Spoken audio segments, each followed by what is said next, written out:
कई लोग कहते हैं क्यों नहीं है, उसका एक कारण है। पहले होता था रसोई घर, अब हो गया किचन। किचन का मतलब किच किच घर।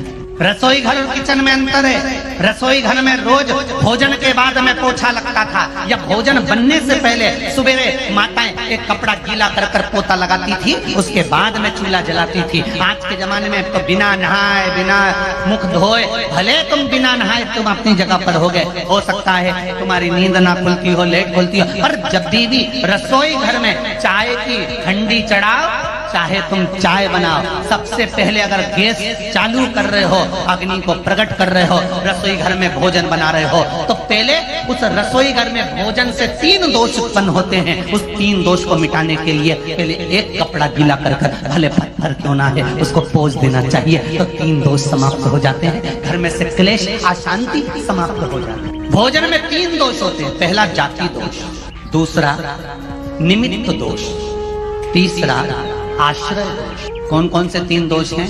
पहला जाति दोष, दूसरा निमित्त दोष और तीसरा आश्रय।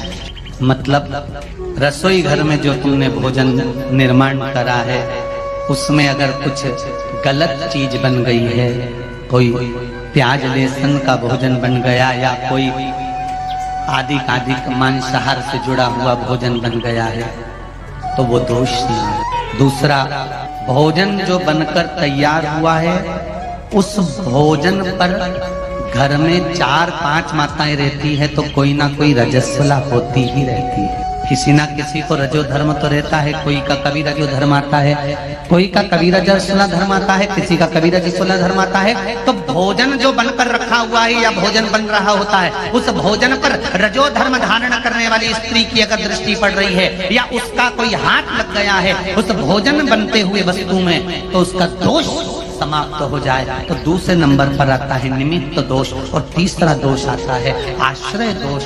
अपन कहाँ से चल कर आए और रसोई घर में प्रवेश कर कर अपन ने भोजन बनाया, अपने पाँव की पादों का या अपना चरण में जो रज कहीं बाहर की गलत आकर प्रवेश कर गई है, तो वो दोष ना रहे। इसलिए भोजनशाला में भोजन बनाते समय और भोजन बनाने के बाद अगर तुम सवेरे सवेरे पोछा नहीं लगा सकते, तो रात्रि में जब तुम्हारा भोजन पूर्ण हो जाए, या सवेरे का भोजन जब तुम्हारा पूर्ण हो जाए, उसके बाद में एक कपड़ा लेकर उस भोजन के प्लेटफॉर्म को, उस रसोई घर को एक कपड़े से, तुम्हें नौकरानी का इंतजार नहीं करना है, तुम्हें सेविका का इंतजार नहीं करना है, तुम्हें पोछे वाली का इंतजार नहीं करना है। उस रसोई घर में जहाँ अन्नपूर्णा निवास करती है, उस रसोई घर में अगर पूरे परिवार को एक जैसा लेकर चलना है, अशांति नहीं चाहते हो, भाइयों में क्रोध नहीं चाहते हो, पूरा परिवार प्रेम से रहना चाहता है, तो धन से ज्यादा पोछे पर ध्यान देना पड़ेगा। नया कार्य चालू कर रहे हो, उसमें देरी हो रही हो, या कोई सर्विस के लिए नौकरी के लिए जा रहे हो और वो कार्य नहीं हो रहा हो, तो एक धतूरा, केवल एक धतूरा, उस धतूरे को फोड़कर उसके अंदर का फल निकालकर उस फल को शिवलिंग पर चढ़ाकर 1 लोटा जल शंकर भगवान को समर्पित कर। दिन होना चाहिए मंगलवार। कौन सा दिन होना चाहिए? जम के बोलो जरा, मंगलवार। समर्पित करो। उसके बाद में आप विवाह के लिए अगर समर्पित करें हैं, तो विवाह में देरी नहीं होगी। व्यवसाय और व्यापार के लिए या नौकरी के लिए समर्पित करें हैं, तो उसमें देरी नहीं होगी। जैसे बहुत ज्यादा तकलीफ अगर व्यक्ति को हो गई है, बहुत कष्टमय जीवन चल रहा है, हार गए हर जगह से और तकलीफमय जीवन चल रहा है, तो पंचमुखी हनुमान का एक शिव महापुराण का और स्कंद पुराण का एक बड़ा सुंदर मंत्र है। उस मंत्र को आप सब एक बार हमारे साथ में बोले। ओम नमो हनुमते रुद्र अवताराय सर्व शत्रु संहारणाय सर्व रोग हराय सर्व वशीकरणाय रामदूताय स्वाहा। बस इस मंत्र को हाथ में काली तिल लेकर, एक जौ लेकर और गूगल लेकर, थोड़ा सा इसमें गाय का घी डालकर कंडे को या अग्नि को जलाकर इस मंत्र का 11 बार 21 बार जाप कर कर अपनी कामना कर कर छोड़ दीजिए। कैसा भी रोग हो, बीमारी हो, कष्ट हो, दुख हो, तकलीफ हो, 21 दिन के अंदर वो आनंद आना प्रारंभ कर देता है। इस मंत्र, स्कंद पुराण का, शिव महापुराण का ये मंत्र मूल बच्चा पंचमुखी हनुमान। और कई लोग तो ऐसे हैं, उनका आज तक हनुमान चालीसा पढ़ना नहीं है, आज तक कोई चालीसा, चाहे गायत्री चालीसा हो, लक्ष्मी चालीसा हो, शिव चालीसा हो, पढ़ना ही नहीं आती। बस बैठ गए भगवान के सामने और पढ़ लिया आसन लगा के। नहीं नहीं नहीं, चालीसा पढ़ने का भी एक नियम है। अगर कोई लक्ष्य लेकर पढ़ रहे हो तो उसका एक नियम है। पूरी जिंदगी पढ़ते रहोगे तो भगवान की प्राप्ति नहीं है, पर लक्ष्य लेकर अगर पढ़ा है आसन से, जिस भगवान की चालीसा पढ़ रहे हो उसकी मूर्ति या उसका फोटो आपके सामने होना चाहिए।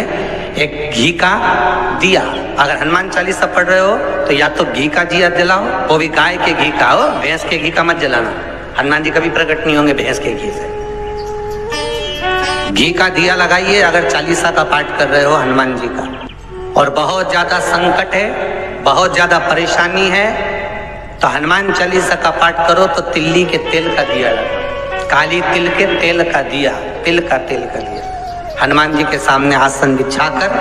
बहुत तकलीफ है तो 3 पाठ प्रतिदिन करो और एक आसन से जितने समय 9 बजे अगर आप बैठते हो पाठ करने तो 9 बजे ही बैठना। 11 दिन तक प्रतिदिन 3 पाठ रोज करो।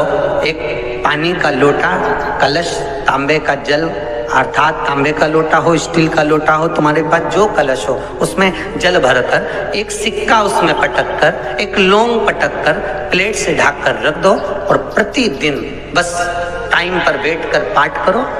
11 दिन पूर्ण होंगे, जिस कामना से आपने पाठ करा है बस वो सिक्का, वो लौंग कलश में से निकाल लो, जल का आचमन करो और जिस काम के लिए करा है वो जल उस प्रयोग में ले लो।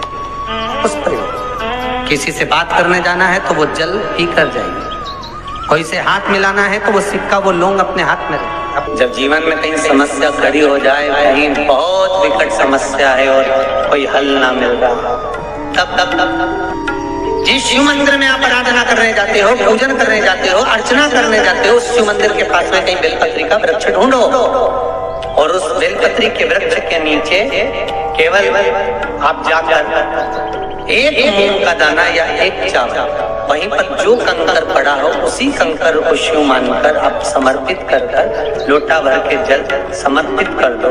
आपको ये नहीं है कि माला पकड़ के बैठना, आपको ये नहीं है कि मंत्र का जाप करना, आपको ये नहीं है कि आपके मंदिर में जाकर बैठ जाओ। आपने जल चढ़ा दिया, शिव से डायरेक्ट जाकर कह दिया कि मेरी ये समस्या बड़ी विकट है, उसको निवारण आज ही होना है। आप बाबा पर छोड़ दो, 3 घंटा 2.5 घंटा लगेगा, मेरा शंकर उसको सुधारने में लग जाएगा, पक्का है वो संभाल।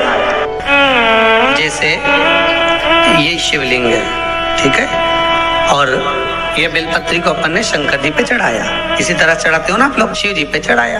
पहले इससे प्रथम वाली कथा में कहा था जब विशेष कोई कार्य होता है तो बीच वाली बेलपत्र पर शहद लगाकर बाबा पर उसको लगाकर जाया जाता। अब जिसके घर में क्लेश ज्यादा होता, महाराज बहुत क्लेश, मतलब कुछ ना कुछ बात पर झगड़ा चल ही रहा हो, क्लेश हो ही रहा, बहुत तकलीफ चल रही, कभी बहू रूठे, कभी सास रूठे, कभी पति रूठे, कभी पत्नी रूठे, जरा सी बात में एक पानी गिर गया उस पे विवाद, बच्चों को कुछ कह दिया उस पे विवाद।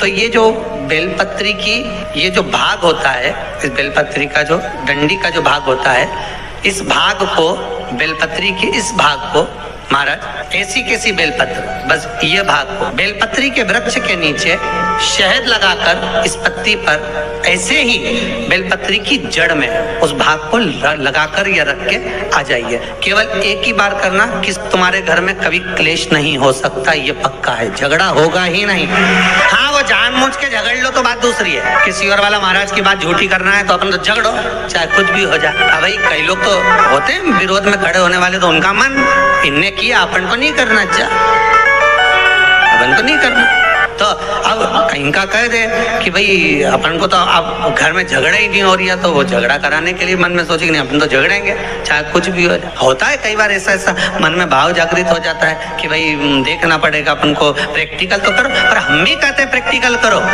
और जरूर करो। इसलिए शिव महापुराण की कथा कहती है यदि राहु है, केतु है, शनि है, मंगल है, बुध है, शुक्र है, शनि है, आपको कोई भी ग्रह परेशान कर रहा है, आपके जीवन में कोई ग्रह अगर अनिष्टकारी है, आपके जीवन में अगर कोई ग्रह अनिष्टता प्रदान कर रहा है, तो निवेदन है शंकर के मंदिर में जो कलश लेकर आप जाएं, जल लेकर जाएं, उस कलश में मात्र अक्षत के 2 दाने डालकर ले जाएं, मात्र 2 अक्षत के दाने।